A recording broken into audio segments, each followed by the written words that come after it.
चलो देखो, हो गया तुम्हारा, हो गया।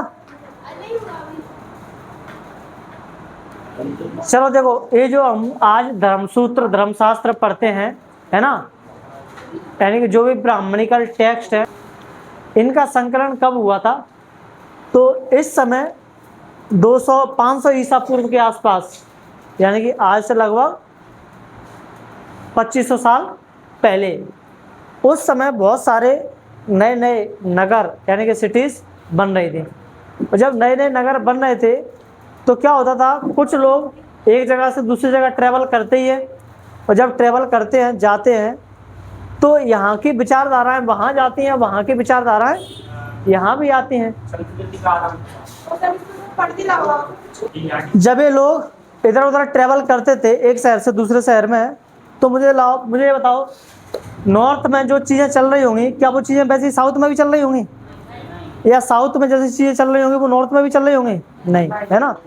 इससे क्या होता है, जैसे विदेशों में कोई चीज़ें चल रही हैं, हमारे यहाँ पे वो चीज़ें, आज जब ग्लोबल वर्ल्ड हो चुका है तो हमारे यहाँ पे देखोगे आप लोग, जो भी हमारा रहन सहन, रीति रिवाज, खान पीन, है ना, परंपराएं, आज हमारे इन्फ्लुएंस हैं कि नहीं अमेरिका से या चीन से। आज देखो हम फूड में कितना सारा चाइनीज फूड खाते हैं, है ना, और हमारे रहन सहन देखो कितनी प्रभावित है, किससे?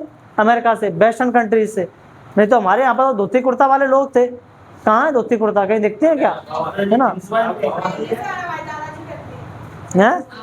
हाँ, लेकिन ये जो तुम जीन्स पहनते हो, शॉर्ट्स पहनते हो, है ना, और इस तरह की जो परंपराएं हैं वो कहाँ से आई हैं? कल्चर ये वेस्टर्न कंट्रीज से आई हैं, है ना, ये वहाँ की परंपरा थी। तो क्या होता है, जब एक जगह से लोग दूसरी जगह जाते हैं तो वो अपने आचार विचार, रहन सहन, रीति रिवाज सब लेकर के क्या होते हैं, जा रहे होते हैं। तो क्या हुआ, जैसे यहाँ पर कोई नियम चल रहे हैं, हम दूसरी जगह गए, वहाँ पर कुछ और नियम चल रहे हैं, तो लोगों को पहली बार देख करके ये लगा कि भाई ये तो हमारे नियम तो एकदम अलग है, इनके नियम तो एकदम अलग है। इससे चुनौती मिली किसको? ब्राह्मणों को, यानी कि उन लोगों को जो थोड़े पढ़े लिखे थे, उन लोगों को, उनको लगा कि यार ये लोग यहाँ पर आकर के ये तो माहौल खराब कर रहे हैं, ये तो हमारे नियमों को फॉलो ही नहीं कर रहे हैं, है ना। क्योंकि एक जगह मान लो ब्राह्मण रह रहे हैं कोई, और दूसरे जगह के लोग वहाँ पर आ जाएं तो क्या वो उनके नियमों को फॉलो करेंगे? नहीं करेंगे, है ना। तो फिर क्या हुआ, इससे हुआ ये कि उन ब्राह्मणों को जब चुनौती मिली कि भाई ये तो व्यवस्थाएं खराब हो रही हैं, फिर उन्होंने नियम बनाना क्या किया, शुरू किया, है ना। तो इस तरह से हमारे जो धर्म ग्रंथ हैं, जो धर्म सूत्र, जो धर्मशास्त्र हैं, वो इस तरह से क्या होते हैं, तैयार होते हैं, है ना। और एक आप लोगों को यहाँ पर सबसे इम्पोर्टेंट बुक देखने को मिलेगी जो कि ब्राह्मणिकल टेस्ट है, मनुस्मृति, है ना, मनुस्मृति, है ना। सारे नियम इसमें समाज के लिखे हुए हैं कि समाज में उस समय क्या चल रहा था और क्या सही था और क्या गलत था। और इसी मनुस्मृति का जो संकलन किया गया था वो ध्यान रखेंगे 200 BCE से 200 AD के बीच में किया गया था, है ना। 200 ईसा पूर्व से 200 ईस्वी के बीच में इसका संकलन हुआ था, यानी कि इसको, है ना, हाँ, लिखा गया था, कंपाइलेशन इसका किया गया था। 400 साल इसको कंपाइलेशन में लगे थे, है ना। और इसी मनुस्मृति में विवाह के 8 प्रकार बताए गए हैं, मैंने यहाँ पे लिखा भी है ना, आप लोगों को बस इतना याद रखना है, फिर भी हम थोड़ा सा डिस्कस कर लेते हैं वो कौन से 8 प्रकार है। NCERT में एक साइड नोट दिया हुआ है, वहां पे लिखे हुए हैं 8 के 8 टाइप्स, है ना। 8 टाइप्स ऑफ मैरिज, है ना। एक तो था तुम्हारा ब्रह्म विवाह, क्या होता है ब्रह्म विवाह, है ना, इंग्लिश में भी उसको ब्रह्म विवाह ही बोला जाता है, ठीक है, यानी कि आदर्श विवाह, है ना। हाँ, यानी कि आज जो विवाह होता है हमारे यहाँ पे, पिता और हमारे जो परिवार के जो मतलब जो पिताजी होते हैं वो चुनते हैं, है ना, लड़की या लड़का, और उन्हीं की इच्छा से क्या हो जाती है, शादी हो जाती है, इसमें आपकी इच्छा शामिल नहीं होती है। ये है तुम्हारा आइडियल विवाह, है ना, आज भी आइडियल माना जाता है, नहीं तो जो अपनी इच्छा से शादी करते हैं उसको आइडियल माना जाता है नहीं, है ना। कोई ना कोई उस विवाह से नाराज होता ही है, या तो फूफा नाराज होगा, या पापा नाराज होगा, या चाचा ताऊ, कोई ना कोई दादा अम्मा, कोई ना कोई उससे नाराज हो ही जाता है, ठीक है। इस विवाह में एक ऐसे सुयोग्य, सदाचारी और विद्वान व्यक्ति को देखा जाता था है ना, जिसके साथ बाप अपनी बेटी का विवाह कर सके, और साथ में उसको बहुत सारे गहने और मतलब जो भी स्त्री धन होता था वो दिया जाता था। ठीक है, एक था तुम्हारा दैव विवाह।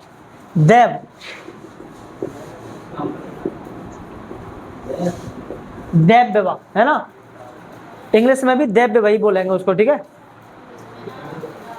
यानी कि यज्ञ और सेवा का विवाह। ये किसका विवाह था? यज्ञ और सेवा का विवाह। क्या होता था इसमें? तो पहले क्या होता था, राजा बड़े बड़े यज्ञ करवाते थे, है ना, और यज्ञों में जिस भी पुरोहित से वो करवाते थे, वो पुरोहित उस यज्ञ को संपन्न तरीके से, बहुत अच्छे से, विधि विधान से संपन्न कर देता था, तो राजा खुश होकर के उसको गिफ्ट में अपनी छोरी दे देता था। हाँ, बेटी दे देता था। ठीक है, तो उसको अपन कहते हैं क्या? दैव विवाह। यानी कि राजा ने प्रसन्न होकर के अपनी बेटी की शादी कर दी उस पुरोहित के साथ। ठीक है, यानी कि रिवार्ड फॉर सर्विस कह सकते हैं। आपने अच्छी सर्विस दी, इसलिए आपको उस सर्विस का क्या मिल गया? रिवॉर्ड मिल गया, है ना। ऐसा विवाह था वो। आज अपन इसको ऐसे समझ सकते हैं, जैसे आप, कोई लड़की थी, है ना, जिसको आपने पूरी दमखम लगा करके क्या कर लिया? बचा लिया, है ना। बहुत बुरे संकट में फंसी थी, उसके साथ कुछ भी हो सकता था, लेकिन आपने अपनी जान जोखिम में डाल करके उस लड़की को क्या कर लिया? बचा लिया। तो लड़की को पसंद आ गया, भाई इसकी बदौलत मैं बची हूँ। बाप ने भी कह दिया कि भाई एक काम कर, तू ले जा, अब ये तेरी हुई। फिल्मी दुनिया में ऐसा हमने खूब देखा है। ठीक है, और रियल लाइफ में भी ऐसा हो ही रहा होता है, तभी फिल्मों में दिखाया जाता है ना। हाँ, तो ऐसा विवाह था। एक था तुम्हारा आर्ष विवाह। कौन सा? तीसरा। आर्ट्स नहीं, आर्ष। आर्ष में ये वाला सा आएगा, आर्ष विवाह। इंग्लिश में भी आर्ष विवाह ही बोलेंगे उसको, है ना। तो इस विवाह में क्या होता था? इस विवाह में दूल्हा ना, जो बाप है लड़की का, उसको कोई कीमत नहीं चुकाता था, बल्कि एक बैल है, हाँ, एक जोड़ी गाय और बैल भेंट करता था, और जो बाप था उसको स्वीकार करता था और अपनी बेटी की क्या कर देता था? शादी कर देता था। ऐसा ही लिखा है ना, है?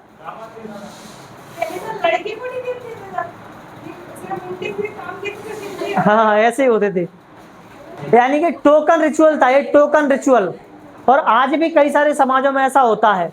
टोकन रिचुअल का मतलब, शादी में ना कोई किसी को ले रहा है ना दे रहा है, बस एक भेंट स्वरूप किसी ने नारियल दे दिया, उसी से शादी मान ली कि भाई शादी हो गई। ठीक है, एक होता है तुम्हारा प्रजापत्य विवाह। चौथा,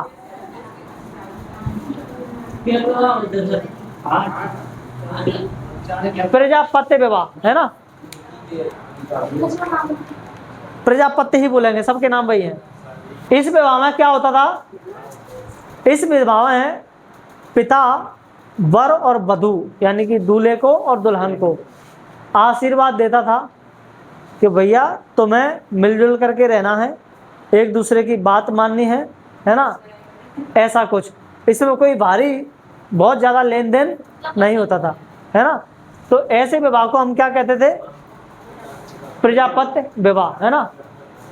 यानी कि आज की भाषा में simple and equal partnership marriage, जिसमें तू जितना करेगा मैं भी उतना करूंगी, है ना।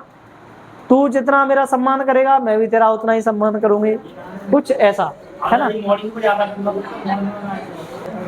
जैसे आजकल की कोर्ट मैरिज होती है। कोर्ट मैरिज कैसे होती है? कोर्ट मैरिज में यही होता है कि भैया तू अपनी इच्छा अपेक्षाएं बता दे, क्या है ये लिख दे यहाँ पे, मैं अपनी इच्छा अपेक्षाएं बता रही हूँ, ये मेरी हैं, तुझे इनको नहीं रोकना है, मुझे मैं ऐसा ऐसा करूँगी अपनी लाइफ में, रोकेगा नहीं, या तू ऐसा ऐसा करेगा लाइफ में, तू मुझे रोकेगी नहीं। ठीक है, वो जो होती है वो म्यूचुअल अंडरस्टैंडिंग पे क्या होती है? डिपेंडेंट होती है। दोनों एक दूसरे का क्या करते हैं? सपोर्ट करते हैं, है ना। हाँ, कोई भी किसी के मामलों में हस्तक्षेप नहीं करता है। तो ऐसी अंडरस्टैंडिंग पर जो मैरिज होती है उसको अपन क्या बोलते हैं, प्रजापत्य विवाह, है ना। एक और होता है तुम्हारा, ये जो तुम्हारे 4 विवाह हैं इनको उत्तम विवाह माना जाता है, उत्तम। अभी यहाँ पर आप लोगों को कुछ ऊट पटांग तो नहीं दिखा ना, अब देखो, है ना, उत्तम विवाह। अब जो 4 विवाह हैं, निंदित या हीन माने जाने वाले विवाह हैं, निंदित या हीन माने जाने वाले विवाह हैं, है ना। वो कौन से हैं? एक है तुम्हारा असुर विवाह।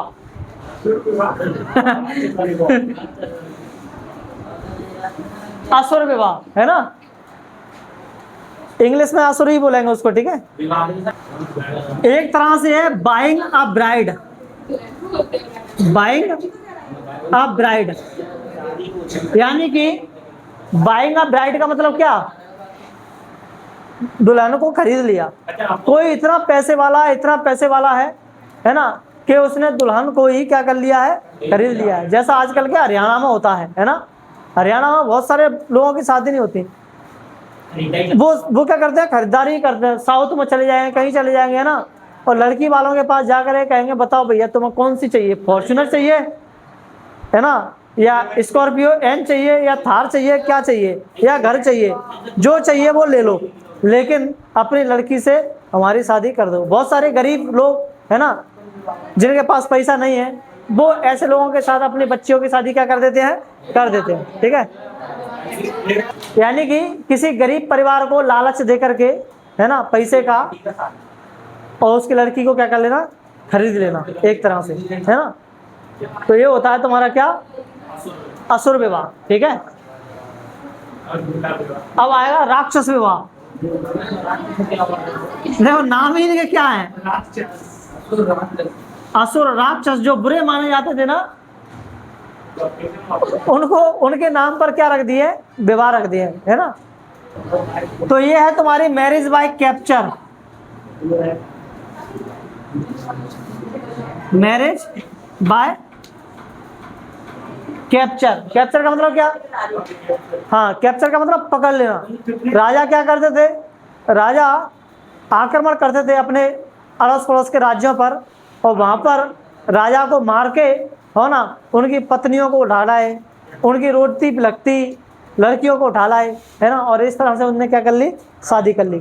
तो ये है तुम्हारा क्या, राक्षस विवाह में क्या होता था, ये दूसरे राज्य की स्त्रियों को क्या कर लेते थे, है ना, वहां पर हमला करके उनको ले आते थे अपने साथ, ठीक है।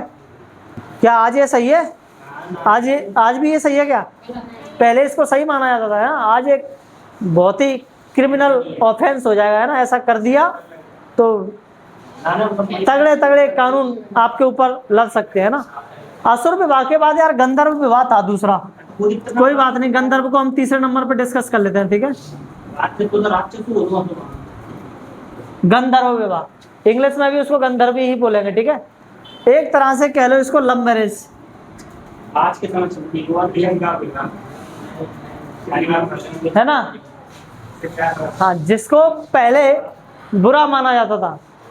इसमें क्या होता है, जब दो लड़के लड़कियां एक दूसरे से अट्रैक्ट हैं, है ना, प्यार करते हैं, वो फिर किसी की परवाह नहीं करते, ना माँ बाप की ना समाज की, उनको क्या करनी है, शादी करनी है। तो ऐसी शादी को बोला जाता है क्या, गंधर्व विवाह, है ना, जिसको पहले बुरा माना जाता था, लेकिन आज के संदर्भ में क्या ये बुरी चीज है ना। तो आज ये एकदम बुरी नहीं है, गवर्नमेंट खुद इसको क्या करती है, सपोर्ट करती है ना। किसी ने लव मैरिज करी और वो पहुंच गए थाने में कि भैया मेरे को ये लोग परेशान कर रहे हैं, मेरे घर वाले परेशान कर रहे हैं, है ना, लग गई उनकी लंका, उनको जेल में ठूंस दिया जाएगा। तो आज ये विवाह पूरी तरह से क्या है, वैध है, ठीक है। क्या सिखा रहे हो सर आप, ऐसे ही शादी करनी है मैं भी है। क्या हो गया? माना नहीं चलती है। बैन कर देना चाहिए। बैग अरे बैग यदि आज की सारी इसमें वैध यानी कि वैलिड है। वैध का मतलब होता है वैलिड, है ना? हाँ हाँ, इसको गवर्नमेंट खुद क्या करती है? सपोर्ट करती है। हमारे यहाँ के पुलिस संविधान इसको क्या करता है? सपोर्ट करता है। आर्टिकल 21 कहता है कि तुम्हें अपनी इच्छा से शादी करने का अधिकार है। ठीक है, बस उम्र तुम्हारी, हाँ उम्र कानूनी तौर तरीके से, है ना? आप लोग क्या होने चाहिए? एडल्ट होने चाहिए। लड़की है तो 18+ होना चाहिए, लड़का है तो 21+ होना चाहिए। ठीक है? हाँ, एक और है तुम्हारा अंतिम विवाह, पैशाच विवाह।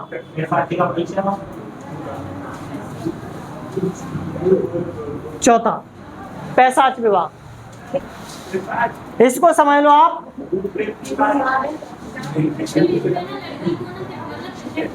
Rape of crime, rape of crime, है ना? Against women, against women. इसमें क्या किया जाता है? या तो महिला के साथ रेप किया जाता है या फिर उसके साथ कोई क्राइम किया जाता है। मान लो कोई महिला सो रही है ना? कोई व्यक्ति चुपके से गया और उसके साथ धोखाधड़ी कर करके या तो उसने रेप कर दिया उसका, या फिर उसने कोई और उसके साथ क्राइम कर दिया और उसके बाद उसको ब्लैकमेल कर रहा है। किसके लिए? शादी के लिए। तो ऐसी शादी को बोला जाता है क्या? पैशाच विवाह, जो कि सबसे क्रूर विवाह है ये, है ना? और आज भी हम इसको क्या मानेंगे? क्रूर ही मानेंगे। ऐसा थोड़ी होता है। और इसके ऐसा किया भी तो बहुत सारे, है ना, केसेस आपके ऊपर लग जाएंगे और कठोरतम जेल की सजा आप लोगों को क्या करनी पड़ेगी? काटनी पड़ेगी। ठीक है? तो ये थे 8 विवाह जो कि मनुस्मृति के अनुसार थे। ठीक है? आपको कौन सा करना चाहिए इसमें से, है ना? या तो ये या फिर ये, दो ही चलते हैं हमारे यहाँ पर, है ना? या तो अरेंज मैरिज जिसको ब्रह्म विवाह माना जाता है, या फिर लव मैरिज गंधर्व विवाह। एक ये आगे देखो, आप लोगों से इनके बारे में कोई नहीं पूछेगा, बस ये पूछेगा कि मनुस्मृति के अनुसार कितने प्रकार के विवाह बताए गए हैं। तो 8 प्रकार के विवाह बताए गए हैं। 4 उत्तम थे और 4 उनमें से कैसे थे? नीच थे या कहें निंदित थे, जिनको ब्राह्मणों के अनुसार बैन किया गया था, है ना? नाम नहीं पूछेगा नाम, ओटी में भी नहीं पूछेगा। ठीक है? बस ये पूछेगा 8 विवाह थे सो मनुस्मृति के अनुसार। ठीक है? अब अपन को आगे देखना है इसमें स्त्री का गोत्र, है ना?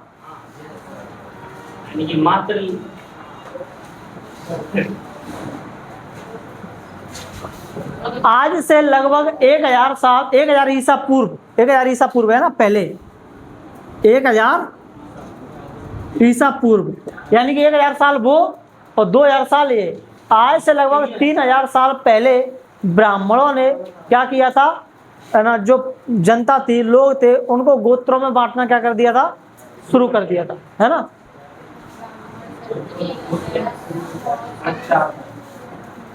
और प्रत्येक गोत्र का नाम एक वैदिक ऋषि के नाम पर होता था। ध्यान रखेंगे, आप लोगों से ओटी वगैरह में पूछ लेगा, बताओ गोत्र का नाम किसके नाम पर होता था? तो वैदिक ऋषि के नाम पर होता था। वो आप लोगों ने 7 ऋषि है, ऋषि लिख दिया। और उस गोत्र के सदस्य उस ऋषि के क्या माने जाते थे? वंशज माने जाते थे, है ना? डिसेंडेंट माने जाते थे, डिसेंडेंट। ठीक है? क्या कर दिया? और इस गोत्र के नियम क्या थे? गोत्र के 2 महत्वपूर्ण नियम थे कि स्त्री विवाह से पहले तो पिता का गोत्र मानेगी, चलाएगी, और विवाह के बाद वो किसका गोत्र चलाना पड़ेगा? उसको पति का गोत्र चलाना पड़ेगा, जैसा कि आज भी होता है ना? आज भी होता है ना, विवाह के बाद पति का गोत्र चलता है ना? लेकिन ये चीज सही है, हाँ, सही है वैसे तो क्यों सही है? इससे तो तुमने उसकी क्या नाम है जो पहचान थी स्त्री की वो खत्म कर दी है। वो तुम्हारा नाम क्यों चलाया अपने नाम के आगे?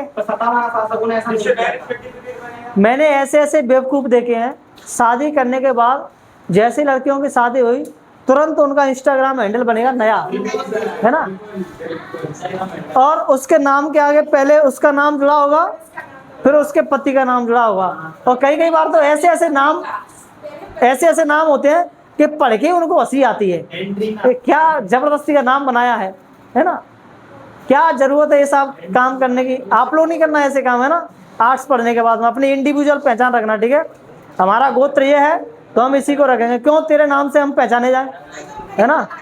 अपनी पहचान अपने पास है। अपना इंस्टा हैंडल अलग रखना भाई, तू अपना इंस्टा हैंडल अलग रख, हमारा अलग चलेगा, है ना। सामने वाले ने अपने नाम को तो है ऐसे कैसे? अगर वो कह रहा है कि नहीं भाई एक काम कर पहले है चलाने न दे, ऐसा तो सर नहीं होता है, तो बहुत ही कम है, कोई एक आधी रात से सोता हो। तो आप लोग आर्ट्स क्यों पढ़ रहे हो? उससे कहना भाई क्यों, तेरे को ये अधिकार है मुझे रोकने का? पहले तो ये बता, नहीं है। देश का किस अधिकार से तुम ये कह रहे हो कि मैं इंस्टा नहीं चलाऊंगी या मैं कोई भी काम नहीं करूंगी? देश में सब कुछ लीगली अलाउड ही नहीं है, ठीक है। पहले उसको हिंदी में समझाओ, शुद्ध हिंदी में, देख बेटा आर्ट्स पढ़ के आई हूँ, है ना, और वो भी के सर से पॉलिटी पढ़ के आई हूँ, और है ना, तो सिखाने की जरूरत नहीं है। तुम लोग मैथ पढ़ के आए होंगे, बायोलॉजी पढ़ के आए होंगे, लेकिन हम आर्ट्स वाले हैं, ठीक है। संविधान की इतनी हमें समझ है कि क्या सही है और क्या गलत है, ठीक है। और तुम जो रोक रहे हो, बताओ मेरे को कैसे रोक रहे हो, किस बेस पर रोक रहे हो, किस संविधान में लिखा हुआ है मुझे बता दो, अगर मैं कानूनी तौर तरीके से कुछ गलत कर रही हूँ तो, है ना। अगर तुम गलत नहीं हो तो फिर क्यों किसी से डरना है? मैंने क्यों देना है बेलना? इसका मतलब ये भी नहीं है कि आप इतने ज्यादा वो हो जाओ कि रिश्ते ही खराब हो जाए, है ना। आपको उसको समझाने की जरूरत है बस, और ना माने तो फिर उसको, है ना, ठीक से समझा दो। हाँ,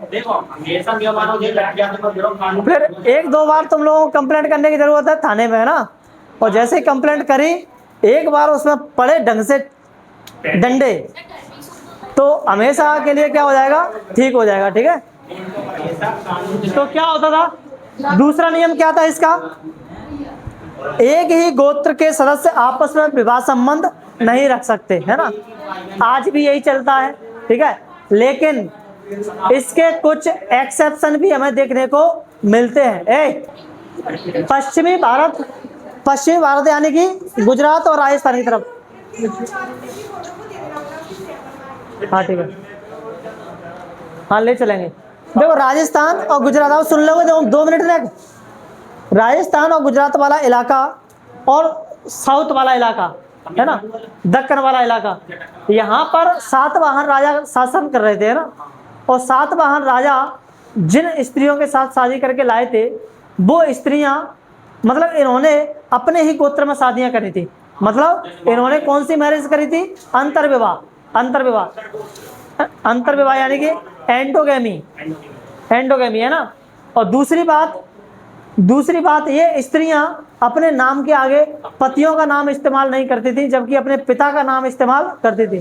तो हमें सातवाहन शासकों में इन नियमों को भंग होते भी क्या हुआ है, देखा है, ठीक है। सातवाहन शासकों में याद रखना, आप लोगों से पूछ लिया जाएगा, है ना, कि पिता के गोत्र को इन्होंने कायम रखा था एक्सेप्शंस में, अपवाद में, सातवाहन शासकों की महिलाओं ने।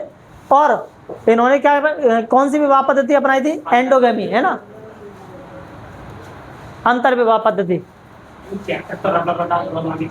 क्या माताएं महत्वपूर्ण थी? इसी में एक छोटा सा टॉपिक है तो हमारा ये टॉपिक दूसरा खत्म हो जाएगा। क्या माताएं महत्वपूर्ण थी, वेयर मदर इम्पोर्टेंट? तो हमें सातवाहन शासकों में स्त्रियों को देख करके लगता है कि माताएं महत्वपूर्ण थी। क्यों? क्योंकि ये अपने नाम के आगे पतियों का नाम इस्तेमाल नहीं कर रही हैं। किसका नाम इस्तेमाल कर रही हैं? अपने पिता का नाम इस्तेमाल कर रही है ना। जैसे इनके नाम के आगे होता था गौतमी पुत्र श्री सातकर्णी, ऐसे, है ना। हाँ, अब इसके आगे जो सातवाहन राजा था श्री सतकर्णी, इसके नाम के आगे लगाया गौतमी पुत्र। इसका मतलब इसकी माँ का नाम था इसके नाम के आगे। तो इन्होंने अपने राजाओं ने, सातवाहन राजाओं ने अपने नाम के आगे किसके इस्तेमाल करे थे? माताओं का नाम इस्तेमाल किया था। इसलिए हमें लगता है कि माताएं महत्वपूर्ण थी, यानी कि इम्पोर्टेंट थी। ठीक है, हाँ, लेकिन हमें इस वंश, इस निष्कर्ष पर पहुंच जाएं कि माताएं महत्वपूर्ण थी तो ये संपत्ति भी रखती थी या कुछ ऐसा, तो ऐसा नहीं था, है ना। पितृवंशिकता ही चलती थी। ठीक है, हाँ, पैट्रिलिनी ही चलती थी। ठीक है, चलो बताओ, मनुस्मृति का संकलन मुख्य रूप से किस काल के बीच हुआ था? The compilation of Manusmriti took place mainly between which period? है ना, 200 से 200 AD, 200 BC से 200 AD। सातवाहन शासकों में सिंहासन का उत्तराधिकार किस प्रकार का था? उत्तराधिकार मातृवंशिक या पितृवंशिक या दोनों में से कोई नहीं? है पितृवंशिक, यानी कि पैट्रिलिनियल। पैट्रिलिनियल बस नाम चढ़ाते थे, मैंने बताया ना, लेकिन राजा पुरुष ही होते थे। ठीक है, अगला क्वेश्चन है, किस विवाह पद्धति में अपने गोत्र से बाहर विवाह करना अनिवार्य माना जाता था? कौन सी विवाह पद्धति में अपने गोत्र से बाहर विवाह करना अनिवार्य माना जाता था? बहिर्विवाह, है ना। एक्सोगेमी,